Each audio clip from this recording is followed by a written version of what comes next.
My husband secretly bought a house. I wasn't the woman he bought it for. The letter that started everything was addressed to my husband, marked private and confidential, from an oncology department I had never heard him mention, and I want to tell you, honestly, that I did not open it. I want that on record before anything else, because everything that followed happened not because I went digging where I had no right to dig, but because I asked one simple question over dinner, and my husband, for the first time in 11 years of marriage, could not quite look me in the eye while he answered it. "Who's Sedgwick General to you?" I asked, sliding the envelope across the table toward him, still sealed. It came to the house. I nearly opened it before I saw it wasn't addressed to me. Thomas looked at the envelope for a moment longer than a man glancing at ordinary post should, and then he said, in a voice that was almost, but not quite, steady, "Work thing. Insurance query for the office building. I'll sort it." I did not believe him. Not because the lie was clumsy, my husband has never been a clumsy liar, but because I have spent 11 years learning the particular texture of his true voice, and this was not it. I said nothing more that evening.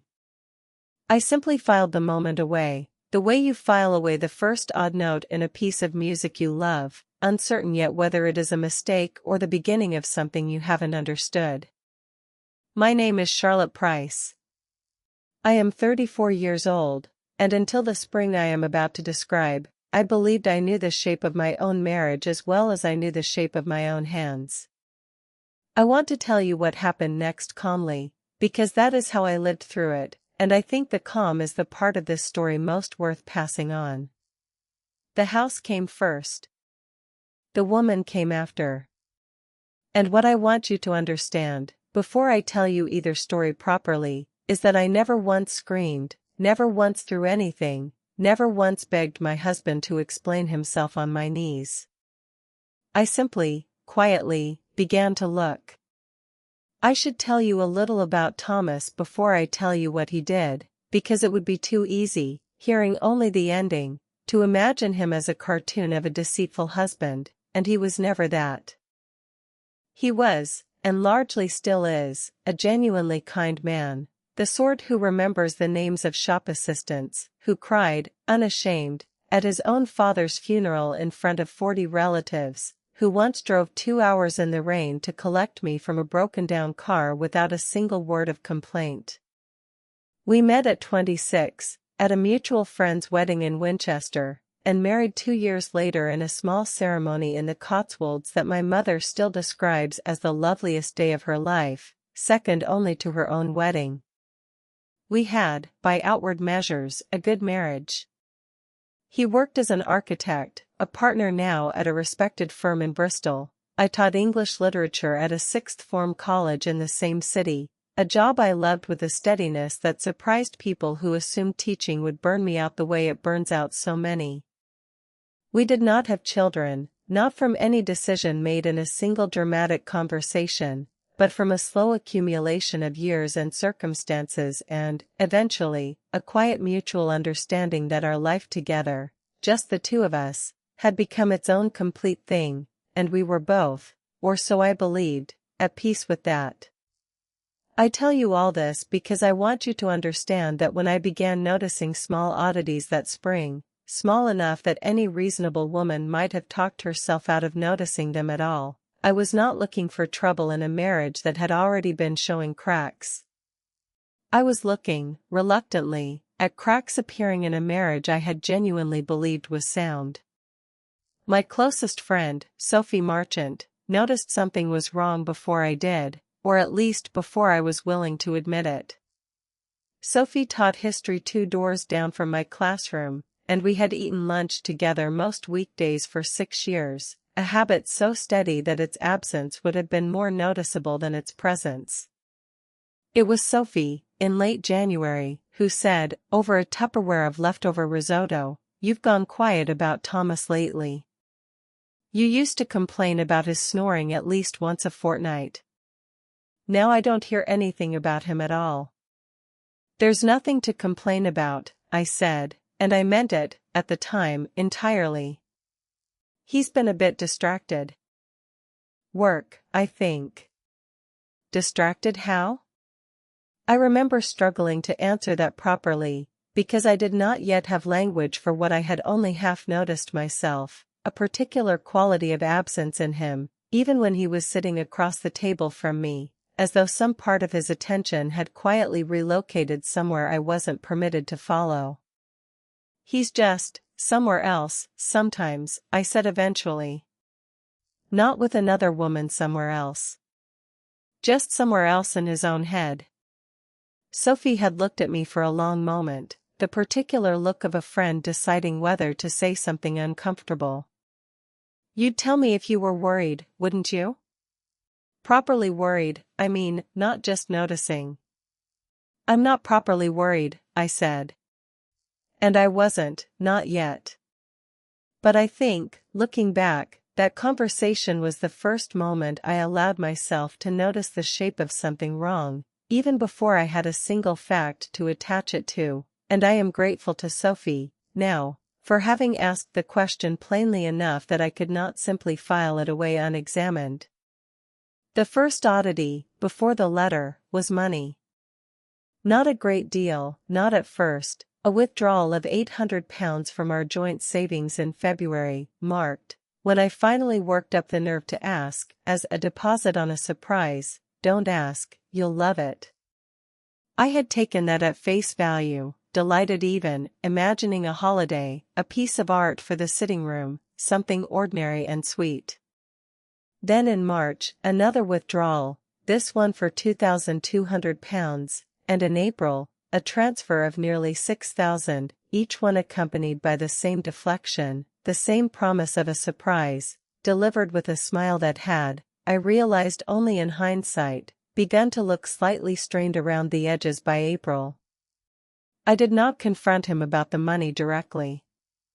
I want to be honest about why, some part of me, the hopeful part, genuinely believed the surprise story, because Thomas had formed for exactly this kind of extravagant, slow-building gesture. 2 years earlier he had spent 4 months secretly restoring an old writing desk that had belonged to my grandfather, working on it in a friend's garage after work, before presenting it to me on our anniversary with an emotion in his eyes that had made me cry before I'd even understood what I was looking at. I told myself, through February and March, that this was simply Thomas being Thomas, building toward something generous and slow. By the time the letter from Sedgwick General arrived in May, though, that hopeful explanation had begun, quietly, to fray. I did not raise the letter again after that first dinner. Instead, over the following fortnight, I did something I am not, in general, proud of, though I have come to believe, on balance, it was the right thing to do given what followed. I began paying closer attention. I noticed that Thomas had started a second phone, a cheap pay-as-you-go handset he kept in the inside pocket of his work jacket rather than his usual coat, and that he took it into the garden to answer calls, always with the same murmured, careful tone I recognized from difficult work conversations, calls that ended, invariably, the moment he saw me approaching through the kitchen window.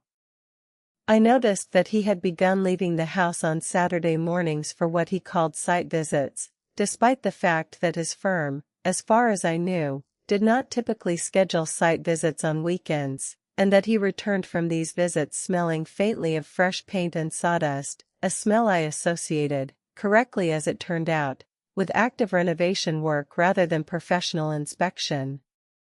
And I noticed, on a Tuesday evening in late May, an email notification flash briefly across his laptop screen while he was in the shower, a subject line I read entirely by accident, glancing up from my marking at the exact wrong moment, that said simply, completion date, Larkspur Cottage, Coombe Hollow. I did not open the email. I want to say that clearly again, because it matters to how the rest of this unfolded. I did not go through his private correspondence, did not unlock his phone, did not do any of the things a more impulsive version of myself might have done. I simply remembered the words. Larkspur Cottage.